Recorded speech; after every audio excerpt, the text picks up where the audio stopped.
Hello and welcome to Lit Film Fest Classrooms. Now, in the last episode, you may have noticed that the camera was quite naughty. Cheeky camera, stay still, sit. Good camera, on your tripod, excellent. But also, you should have already planned your narrative for today, because our challenge for today is to write a draft of our narrative. We're going to use some of those points. And I want you to be thinking quite carefully about whether you will use speech in your narrative. You don't have to. Maybe you'll want to add a couple of lines in, but not too much in today's, because you don't want it all to be dialogue. That's really important. It can be an error that lots of writers make, so try not to do that. You should have so far described spotting the final destination and getting closer, approaching your destination.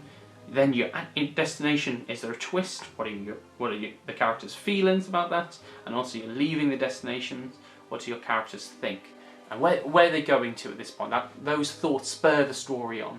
Are they going back to confront their kidnappers from week, what was it? Week 3, the diary entry one, that's it. Check back at your work of week 3, what happened then. Might be different to ours. If you're still not sure about what to do, here's a short example to help you. As our heroes enthusiastically began their steep, treacherous mountain climb, which led them to Lake Guatavita, the sinister rattle of snakes taunted them as they clambered up the slopes. At last, after a few days, negotiating dangerous mountain paths, they got a peek of Lake Guatavita, and they could not believe how beautiful it was. The New York Private Eye Detective Agency had finally reached their destination, and they made their way carefully through the trees, the bark of overhanging branches rubbing against their heads as they squeezed through the dense undergrowth. And all of a sudden, they spotted the wisest man in Colombia, who told them a long story. Then he paused and somberly told them there neither is nor never was a place called the Lost City of Gold. Shocked, confused, amazed, they thought of the letter that they had received from Oscar Shield. Dear Amanda Shields, my long-lost cousin. Bowie, is this a joke? Wondered why they were kidnapped for nothing, and knew they had to discover the truth about him. And also we're going to add a little bit of grossness in it, just if you want to as well. So our mini challenge today is to create your own version of this example. This is from our book, El Dorado Chapter 4. Blum poopernickel, I never knew slugs could taste so good. Slug juice oozed from Solomon's mouth and dripped down his chin. Absolutely delicious. I love the crunchy head, I can't get enough of it. And when you suck the eyes, they taste like toffee. Yum! Well done, Bioho. So as part of a mini challenge, we'd like you to write your own version of this example and put it into one of your scenes. Which animal are you going to choose? Are you going to choose one of your own? Depends on which country, of course, your story is happening in. Which world, even. We've used lots of interesting vocabulary in there, so we've said what he's eating through dialogue. Blam poopernickel, there's good old Solomon making a vocabulary again. And he says, I never knew slugs could taste this good. And then the disgusting part really is the slug juice oozed from Solomon's mouth and dripped down his chin. It's very graphic, it's very disgusting, isn't it? And you want to get that in your tale if you want the reader to feel grossed out by slug juice. Even the word slug juice sounds gross, doesn't it? And then the idea of crunchy sometimes sounds quite nice, doesn't it? Like crunchy, the chocolate bar is very tasty, the honeycomb is lovely, but a crunchy head is absolutely disgusting. And then the idea of sucking eyes and them tasting like toffee is absolutely gross. So in your tale, as your characters approach the destination, maybe they can just have a little gross snack along the way as well, just to keep the reader interested and also amused, but also grossed out at this point as well. So eat your own animal. What are you going to pick? You can pick one of these on the screen right now, or you can choose your own entirely. It's up to you. So we'd like you to write a draft of your own narrative today. This is the main challenge. And just looking at a chapter of El Dorado, you can see how we have used lots of these senses in a few paragraphs, and how actually we use thinking and feeling much later, and use seeing and hearing throughout. So the blue there, you can see the key turned in the lock, you can hear that or see it. There's a hush of a floating cloud, that's someone's movement, love that. The wooden door creaks open, and also you can hear a cabin full of snoring pirates.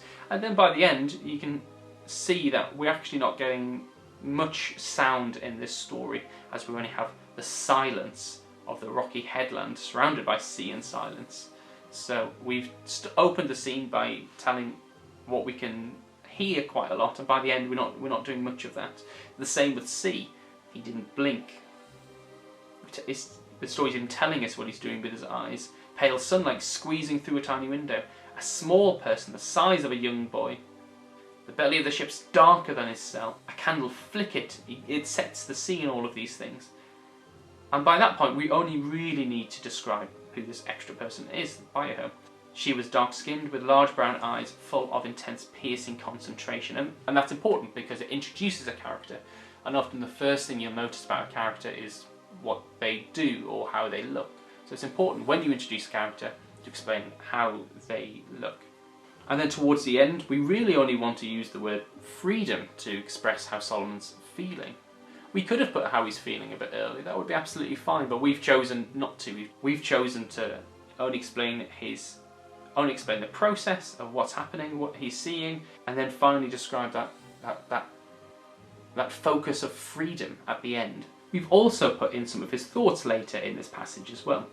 As if he suddenly realises that the mouth belongs to the young woman is a surprising thought to him, because he's on a pirate ship, so you would be expecting to be saved or liberated by another pirate, maybe, like a huge muscular man, but instead he's saved by a young slave, which is quite important in the story, and it also helps them both bond as they both stride towards freedom away from this slave ship. Finish the story by having a lot of repetition about his thoughts. Just 20 strokes to the trees, 20 strokes to a hiding place, 20 strokes to the beginning of freedom. They're his thoughts and they're keeping him, pushing him on. So hopefully that's a good breakdown of a chapter. You can mark by any ideas from there, we don't mind at all. In fact, that's why I've read it out and broken it down for you today. So please take notes, pause the screen, go back to the video if you want, have it up on screen while you're writing, just to give you a few ideas about how to write. Absolutely fine. Just give us those credits, the sweet, sweet credits. So that moves us on to our main challenge for today, which is to write a draft of your narrative. You could choose to have dialogue in paragraph 3, because you can have someone explaining the twist. That's probably quite important. Same in paragraph 4 as the group discuss what to do next. You probably want to hear what those characters are talking about with each other as they leave the place. Maybe they have an argument, maybe they have a discussion, maybe it pushes them on to actually go back to your main baddie or antagonist in week 3 who might have concocted something fairly evil against your detective group, your adventurers. But also we'd like you to use a position plus place, comma, subject plus action sentence. Now this is probably one of the most complicated sounding sentences, and you might be like, well, what be that, mummy? But it's quite simple really. So you say where it's happening, you say the place, put that little comma, the subject, so what is the main noun of the sentence, and then what it does, the verb at the end.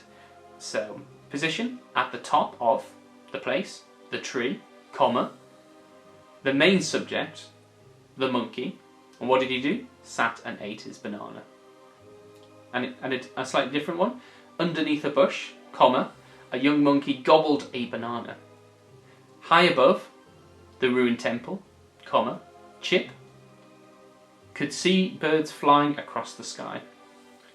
And finally, the position nestled amongst plus the place, which is a type of noun, but this is the place here. So nestled amongst the pebbles, comma, Tim, little me, caught a glimpse of something gold and shiny. Now just to explain, Tim wasn't nestled amongst the pebbles, but it does sound like it. I am quite small. I could be nestled amongst pebbles, but not in this. He can see something nestled amongst the pebbles in that sentence. So that's a really good sentence to use. Use one of those today, it will really help you out. And that is your main challenge for today. So 2 challenges. Your mini challenge is to write something absolutely gross about what they could be eating. Ugh. And also your main challenge is to write 4 paragraphs about your narrative that you planned yesterday. Okay? Hope that's all good. That all good? Any questions?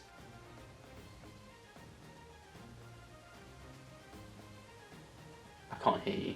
Send in your first draft to us at LitFilmFest on Twitter, info@LitFilmFest on the email, and also on our Facebook page, Lit Film Fest Classrooms. We're having so many people send in stuff on our Facebook and Twitter and emails. Also on some private messages, not through my post box, thank goodness. Here's some right now that we're going to celebrate. This is Kierans Diary. Mo Salah, I like your design. Lots of footballers going on there.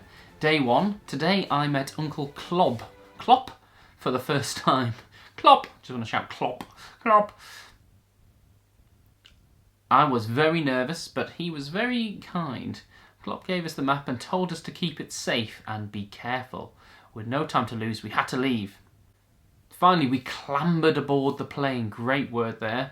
You're really taking your time to design all of these. I love this, Kieran. Great job. There was so much gold. Didn't see the golden ball until Maine saw a secret door and we went inside. Expertly, he dodged all the booby traps and grabbed it quickly.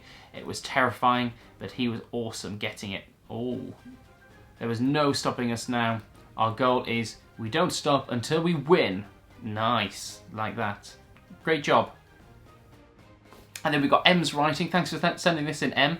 Surprisingly, the adventurer's house was just a little old shack made from wood and straw. Excitedly, we knocked on the adventurer's door, waiting to see the unknown face. Ooh, lot of tension in that, Em. Great job.